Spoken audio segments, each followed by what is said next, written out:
Hello, Slayers of Subluxation. It's Dr. Anthony from ChiroEdge, and this episode is with Dr. Otto Janke, who's an awesome chiropractor, and we're going to be talking about HRV, and there are tons of good nuggets in this, not only research-wise, but also for educating your practice members. I say that to let you know because the audio is completely wonky. There's lots of dropouts, and honestly, it's a bit hard to get through. I debated posting it, but there was just so much value from the actual conversation that I decided to put it up just simply because I know that if you can get through it, you're going to take some nuggets away from it. That being said, if the poor audio is a reason that you want to skip this, by all means, go ahead. But if you can get through it, I highly recommend at least giving it a shot. And with that, let's cue the music and get started. Attention chiropractors, slayers of subluxation, unleashers of the imprisoned impulse. I am Dr. Anthony Pellegrino from ChiroEdge, and welcome to this week's episode of the Chiropractic Research Breakdown, where each week we break down the most relevant chiropractic science and philosophy to empower you with the ammo and certainty necessary to change your community from the inside out. I'm super excited. I'm your host, Dr. Anthony Pellegrino, and I'm here with Dr. Otto Janke. Am I saying that right there, Doc? It's like, yeah, you said it correctly, man. New York Yankees, but with a J. New York Yankees with a J. I like that. We've got a lot of Yankees fans down here in the People's Republic of New Jersey as well. So we're going to be diving deep into some research on HRV, on adaptability of the nervous system, specifically on a case report for a post-breast cancer female. We do make this information, as you guys know, into patient newsletters. So if you guys want to jump on board for that, get this in your practice inbox, check out chiroedgemedia.com. But to dive in, the name of the article is Improvement in Vagal Function in a Post-Breast Cancer Patient Receiving Chiropractic Care, a Case Study. So Doc, before we dive into the article itself, one of the things that I really appreciate with you and reading the articles you've written in the past, as well as our conversations that we've had back and forth, is just your understanding and application of adaptability of nervous system, of HRV. So before we go into the actual case, can you just give us a little bit of a background on what heart rate variability is and why it's applicable to us in a chiropractic clinic? First of all, Anthony, thanks for having me be on with you. This is that HRV, very, very simply, measures small differences in heartbeats. Why is that important? Because of this. If a bear walks into the room, your heart rate should jump. That's normal. But when the bear leaves the room, your heart rate should go down. It's the exact talk we have with our patients all the time. Is there a bear in the room? And imagine someone had a bear in the room. What would the heart rate be like? Would be up. Cholesterol levels, up. Digestion, abnormal. Reproduction, abnormal. Focus, down to go into deep cognitive thinking, down. Breathing, altered. All those things happen. By the way, those things are normal. But you take a look around, you go like, holy cow, man. And I tell them, look around. Is there a bear in the room? There's no bear. But your body thinks that there is. This is absolutely critical because I don't know about you, but that is my practice. These are the people I see in my practice all the time. And it's going to be starting from teenagers on up.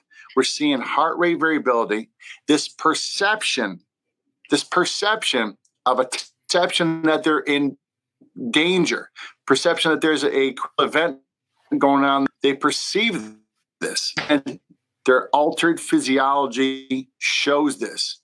Why is this important? Believe, this is me. You should be testing this stuff all the time in your practice, all the time. If you're going to talk nerve, man, you got to show nerve, man. And here's the best way to show nerve.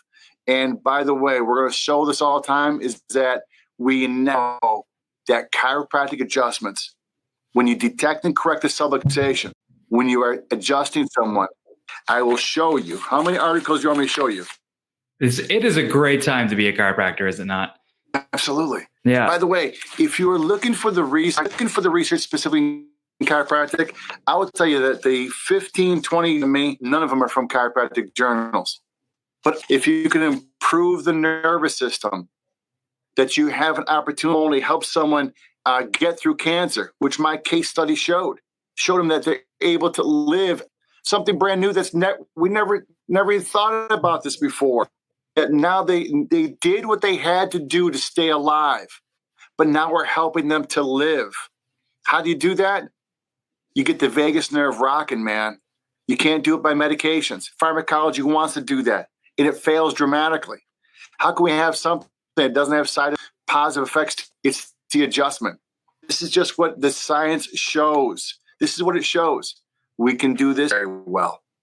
I love that. And I mean, you're completely right. Looking at reading the article, one of the things that I didn't realize, but makes sense. I didn't realize there was research to show that individuals or women specifically who had been through chemotherapy have a significantly reduced heart rate variability, which makes sense because to stay alive during chemo, like there literally is a bear in the room. It's just a bear inside and it's chemicals, right? I mean, it's chemotherapy. So it makes sense that that's going to be reduced for a long period of time. Specifically in this case, she met her 8 months after she was done with chemo. She's post-cancer. She's in remission, low HRV, and her quality of life was completely impacted. When we look at this actual mechanism for like why chiropractic improves HRV, or why that should be a conversation that you have with her, how the spine actually plays a role with that part of the nervous system, how does that explanation kind of come in for you to that patient or practice member? Her first day in my office, our full evaluation with her with HRV is that she is toast. Her nervous system is toast. Here's the critical thing. It's supposed to be toast after chemotherapy. And the nervous system, and the research shows these women that they're going to have low HRV. They're going to have low adaptability, quality of life. And by the way, that is how do I know? Research shows that. Now, they expected, I thought it was words until you start reading the latest research. Research shows that it's going to be maybe 10 years after they've gone through the chemotherapy to keep them alive. But they're going to have the brain fog. They're going to have the digestive difficulties, maybe not feeling their extremities, maybe not feeling, always feeling fatigue, all these things. Well, we try to, in many places, we try to look outside and how many things can we add to the person? Can we talk about digestive issues and talk about nutrition with these people? You can, but it is so unique. It is incredible. And these people, they've been toasted, man. They've been toasted. And their biome is a mess. And so it's not like, and I'm a plant-based eater. And so it's not like I can say, by the way, I think you should eat keto, eat foods, eat plant-based, whatever it is, because it's so unique for each person. So why don't we get back to the one system that controls it all? And you can say to them, listen, I think you should do, by the way, we have meditation in my office. I do meditation, but it works differently. Why don't we get to the one system that controls it all? I think you should exercise. And they're saying, I can't exercise. I'm always fatigued. So why don't we get back to the one system that controls it all? And we talk to them about that same thing. You think there's a bear in the room. I show them their scans right in front of them. I show them the scans. I make it as simple as, and we talk about this. We've known this is the key cortic, that inside you is the greatest chemist ever. Inside you is the great, to unlock that, and it takes time. That's awesome. That's good. And I think what you just said is really impactful. And I hope for anybody listening, I mean, a lot of times this podcast is about the science and the research, and we're going to keep talking about that. But there's so many good nuggets that just go for how we can relate to and understand, communicate with our practice members. And what you think I said is just so impactful, that out there, like, you beat it, right? Like, we beat cancer, the big C. Congratulations. But it's like this post-apocalyptic, well, yeah, we won the war, but what's left? Like, there's nothing left. Is this what life is supposed to be? And to be able to start to rebuild that foundation, I mean, that is, could you think of a better definition of what chiropractic is on this planet for, right? I mean, to rebuild that foundation, to congratulations, you survived, but let's get some life. I see these women, and you see these women, and they're ringing the bell. You did it. again, they had to do to stay alive. How do you get back into living again? And I got into chiropractic because I read two sentences in a book in a Las Vegas library. One was that we're the most over-medicated, most overloaded, we're not the healthiest. But the second line was that everything we've ever needed to be our healthiest is locked within us. We need to unlock that and let it go, let it rock.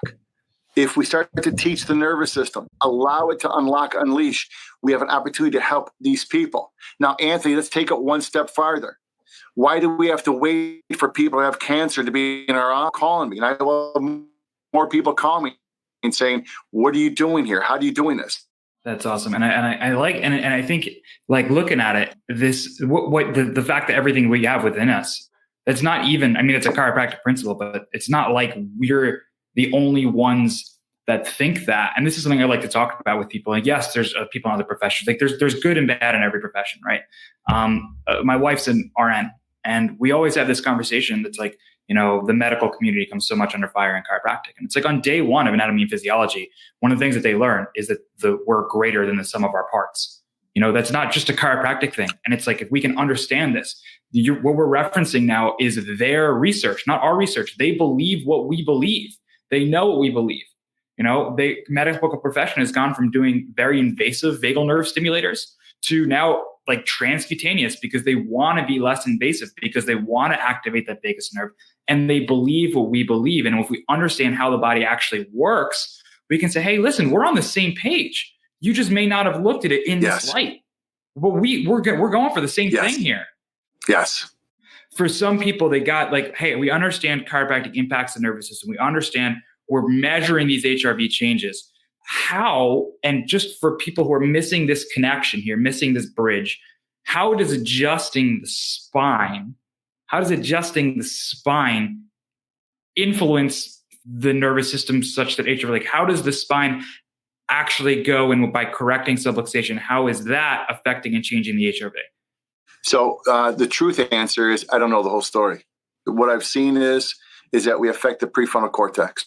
I know that up there we can change the way they act with inflammation and react to stress. Fully, how does it work? Truthfully, I don't know. But I do know this. When we start to adjust people and we see the changes and we can document the changes, and I'm going to take it one step farther for you. A short time ago, I had a young boy in my office, and as we do with everybody, I asked the mom to write this young boy was on. And I look up the medications, as you all do. And I look at the side effects of the medications.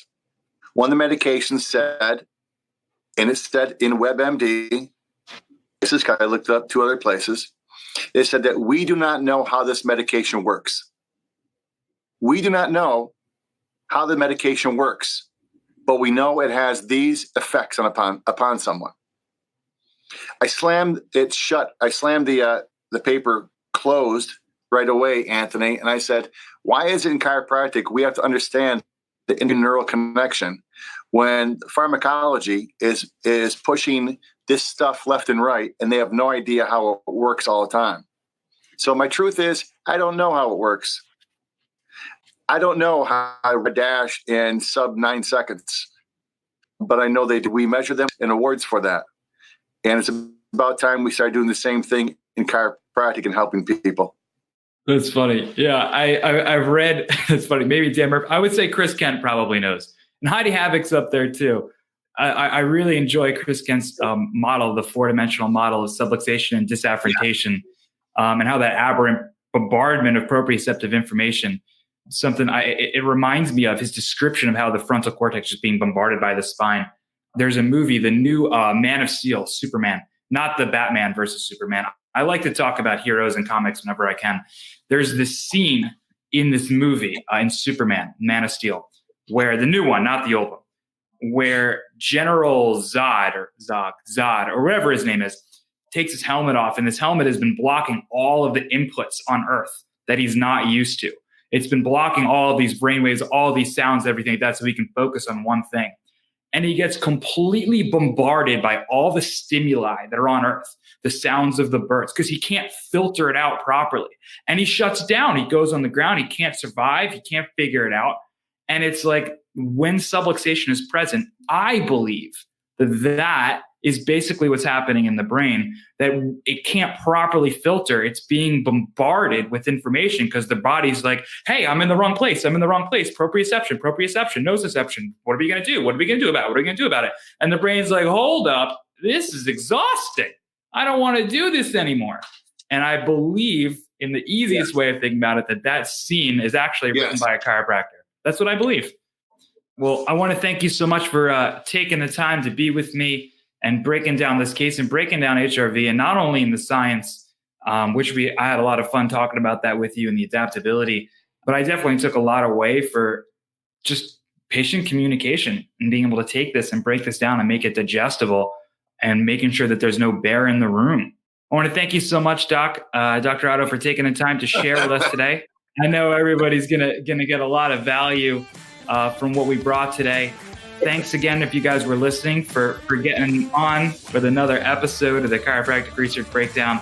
Make sure you jump on chiroedgemedia.com, because we're going to take all this information we talked about today, break it down into a nice newsletter for you to hand out in your office, which is awesome. So once again, thank you guys. Go slay some subluxations. I love you all.